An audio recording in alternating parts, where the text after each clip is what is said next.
Episódio 26, página 131 do livro Um Novo Mundo, O Despertar de uma Nova Consciência. Como o corpo de dor se alimenta do conflito. Como o corpo de dor se alimenta do conflito, e não é só o nosso próprio conflito, né? Qualquer conflito. Conflito que passa com pessoas que a gente conhece, conflito que passa na televisão, no jornal. Conflito. Vamos seguindo nossa leitura, que a gente vai entender melhor. Se houver outras pessoas por perto, em geral nosso parceiro ou nossa parceira ou um parente próximo, o corpo de dor tentará provocá-los, levá-los ao limite, como se diz, para que possa se nutrir do conflito que resultará disso. Os corpos de dor adoram relacionamentos íntimos e famílias porque é deles que retiram a maior parte de seu alimento.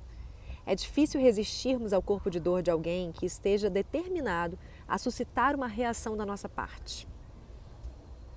Nossa, é difícil mesmo. É difícil resistirmos ao corpo de dor de alguém que esteja determinado a suscitar uma reação da nossa parte. Você sabe o que quer dizer isso? Uma pessoa que você faz... Hoje essa pessoa está querendo brigar.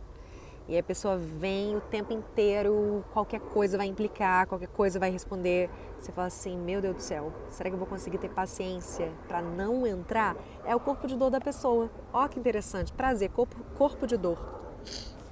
Instintivamente, ele conhece nossos pontos mais fracos, mais vulneráveis. Se não for bem sucedido da primeira vez, tentará de novo seguidas vezes. É emoção pura procurando mais emoção. O corpo de dor da outra pessoa quer despertar o nosso, para que os dois corpos de dor se energizem mutuamente. Muitos relacionamentos são marcados por episódios violentos e destrutivos envolvendo o corpo de dor. Esses enfrentamentos costumam ocorrer em intervalos regulares. Para uma criança pequena, é uma dor quase insuportável ter que testemunhar a agressividade emocional dos corpos de dor dos pais. Embora essa seja a sina de milhões de crianças em todo o mundo, o pesadelo da sua existência cotidiana. Essa é também uma das principais maneiras de se transmitir o corpo de dor humano de uma geração a outra. Depois de cada incidente desse tipo, os parceiros se reconciliam e se estabelece uma fase de paz relativa que terá a duração que o ego permitir. O consumo excessivo de álcool costuma fortalecer o corpo de dor, sobretudo no caso dos homens, mas isso também ocorre com algumas mulheres. Quando uma pessoa se embriaga, ela passa por uma completa mudança de personalidade enquanto o corpo de dor assume o controle. Em geral, um indivíduo profundamente inconsciente, cujo corpo de dor está habituado a se realimentar por meio da violência física, a direciona para o cônjuge ou para os filhos. É triste demais isso, né? As pessoas que, às vezes, pessoas são incríveis, são ótimos pais, ótimos maridos, e aí bebem, chega em casa e bate, né? Nos filhos, na mulher. Isso enfim, é uma violência, né? Que dá cadeia, inclusive. Mas ele está dizendo aqui, está explicando um pouco por que isso acontece, né? Às vezes o corpo de dor ele é ativado, ele é acordado, despertado pela bebida, para algumas pessoas. Depois que o efeito do álcool passa, ele se arrepende de verdade e às vezes até diz que nunca mais repetirá a cena e acredita nisso. Porém, a pessoa que está falando e fazendo promessas não é a entidade que cometeu a violência. Assim, podemos ter certeza de que aquilo acontecerá de novo por vezes seguidas, a não ser que essa pessoa se torne presente, reconheça o corpo de dor em si mesma e abandone sua identificação com ele. Em alguns casos, o aconselhamento consegue ajudá-la a fazer isso. A maioria dos corpos de dor quer tanto infligir quanto sentir dor. Contudo, alguns deles são predominantemente agressores ou vítimas. Em ambos os casos, eles se alimentam da violência, tanto emocional quanto física. Algumas pessoas que pensam estar apaixonadas estão, na verdade, se sentindo atraídas uma pela outra porque seus respectivos corpos de dor se complementam. Às vezes, os papéis de agressor e de vítima se definem já no seu primeiro contato. Embora muita gente acredite que certos casamentos foram feitos no céu, na realidade, eles realizaram no inferno. Se você já conviveu com um gato, deve ter percebido que até mesmo quando esse animal aparenta estar dormindo, ele sabe o que está se passando ao redor, pois ao menor ruído inesperado, suas orelhas se direcionam para a fonte do barulho e seus olhos podem até se entreabrir ligeiramente. Com os corpos de dor latentes, acontece a mesma coisa. Tabar aqui para esse avião alto. Com os corpos de dor latentes, acontece a mesma coisa.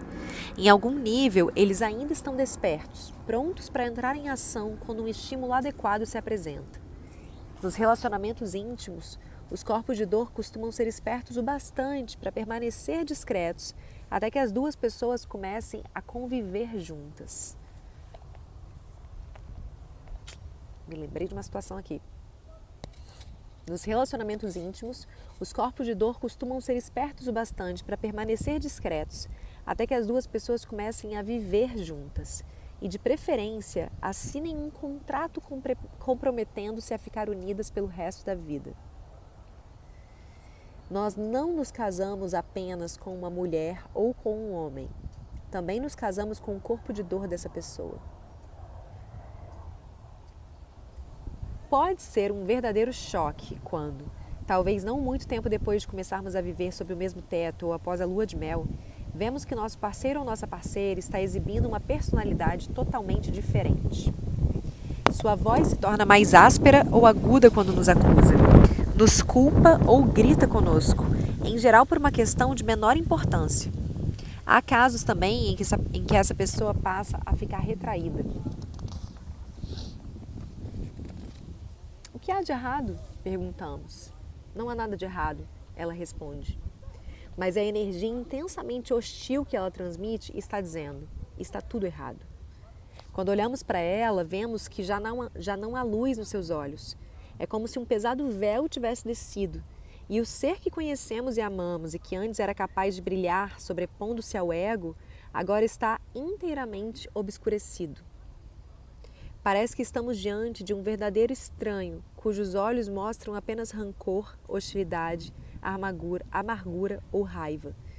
Quando ele nos dirige suas palavras, não é nosso cônjuge que está falando, mas o corpo de dor se expressando por meio dele. Qualquer coisa que esteja dizendo é a versão da realidade do corpo de dor, algo distorcido pelo medo, pela hostilidade, pela ira e pelo desejo de infligir e receber mais sofrimento. A essa altura, podemos nos perguntar se essa é a verdadeira face daquela pessoa, a que nunca tínhamos visto antes, e se cometemos um grande erro quando a escolhemos como companheira. Na realidade, essa não é sua face genuína, apenas o corpo de dor que assumiu temporariamente o controle. Seria difícil encontrar um parceiro ou uma parceira que não carregasse um corpo de dor. No entanto, seria sensato escolher alguém que não tivesse um corpo de dor tão denso. Muitas vezes a gente não escolhe isso, né? A gente não sabe. Como ele falou aqui, se o corpo de dor só aparece depois que a pessoa casa, depois que começa esse convívio mais íntimo, a gente não tem como saber antes. Mas agora, uma opinião minha, assim, sempre há tempo.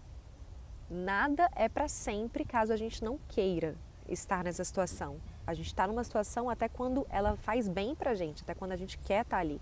No momento que passa a ser hostil, que ela não faz mais bem, por exemplo, eu me casei e eu descobri o corpo de dor dessa pessoa, ou aquilo ficou mais nítido, ou só nesse momento eu consegui enxergar coisas que eu não enxergava, sempre há tempo.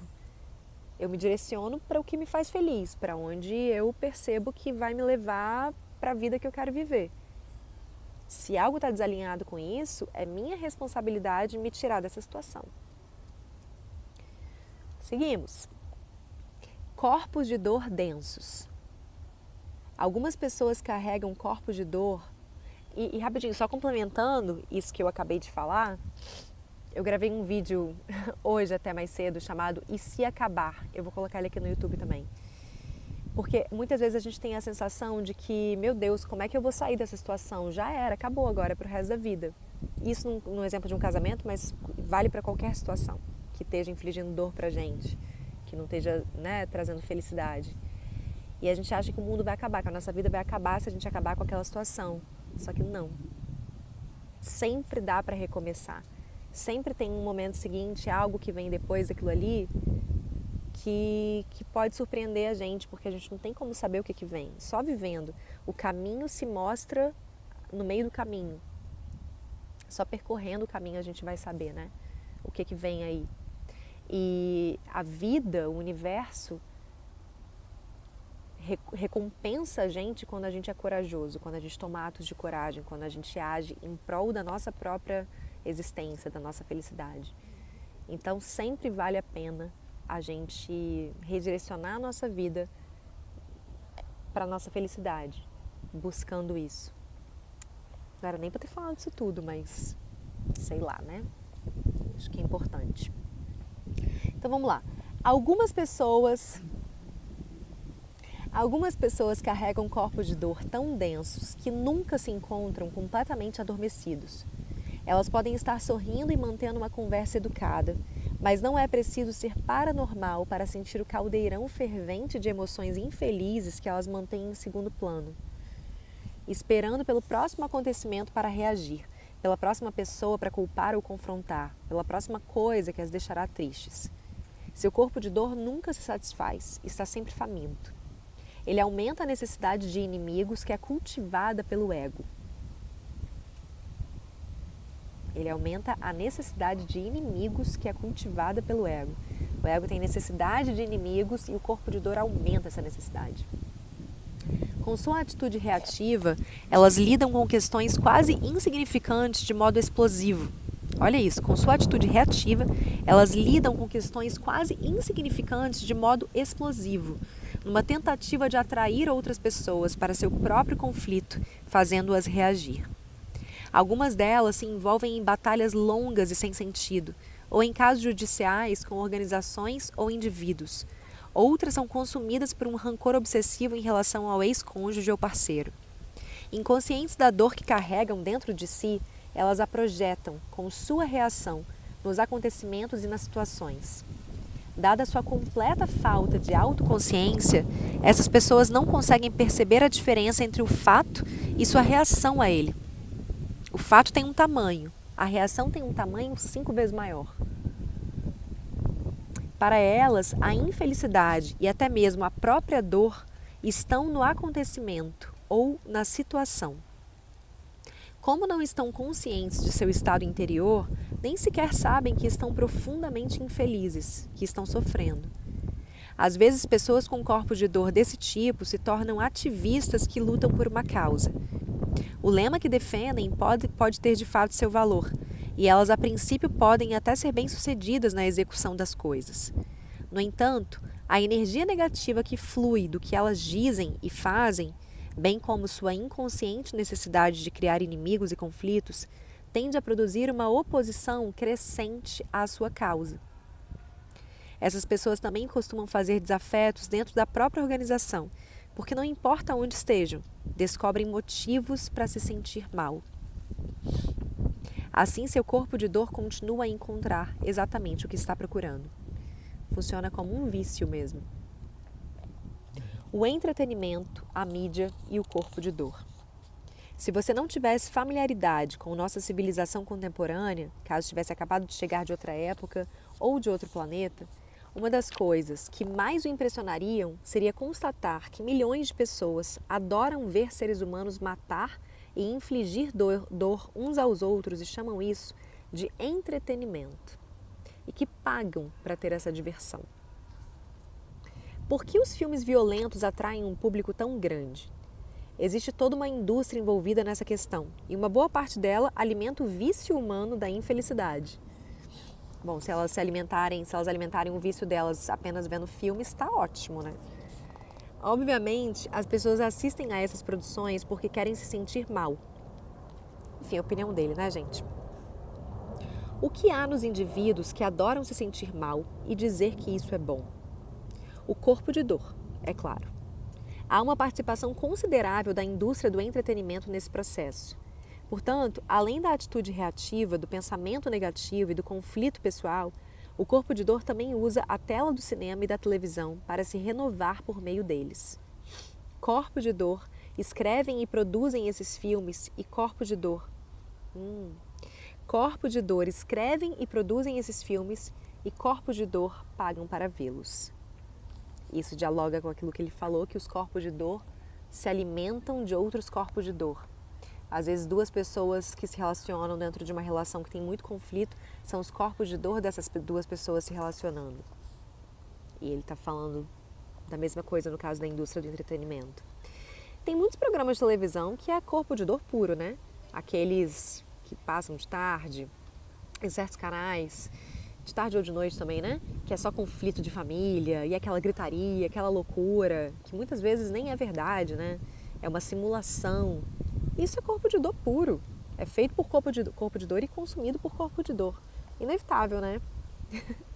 Bom, eu acho que sim. Sei lá. Será sempre errado mostrar a violência e vê-la na televisão e no cinema? Toda essa violência alimenta o corpo de dor? No atual estágio evolucionário da humanidade, ela não só permeia tudo, como se encontra em ascensão, enquanto a antiga consciência egóica, ampliada pelo corpo de dor coletivo, se intensifica antes da sua inevitável extinção. Se os filmes apresentam a violência no seu contexto mais amplo, se exibem sua origem e suas consequências, se revelam o que ela causa às vítimas, assim como aos agressores, se mostram a inconsciência coletiva que está por trás dela e como é passada adiante de geração para geração, a raiva e o ódio que vivem os seres humanos na forma do corpo de dor, então eles desempenham uma função vital no despertar da humanidade. Essas produções podem funcionar como um espelho em que nossa espécie vê sua própria insanidade.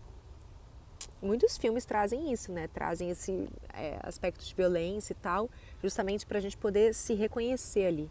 A arte, de forma geral, faz isso. Aquilo em nós que reconhece a loucura como loucura, até mesmo se é a nossa própria loucura, é sanidade. É a consciência emergente. É o fim da insanidade.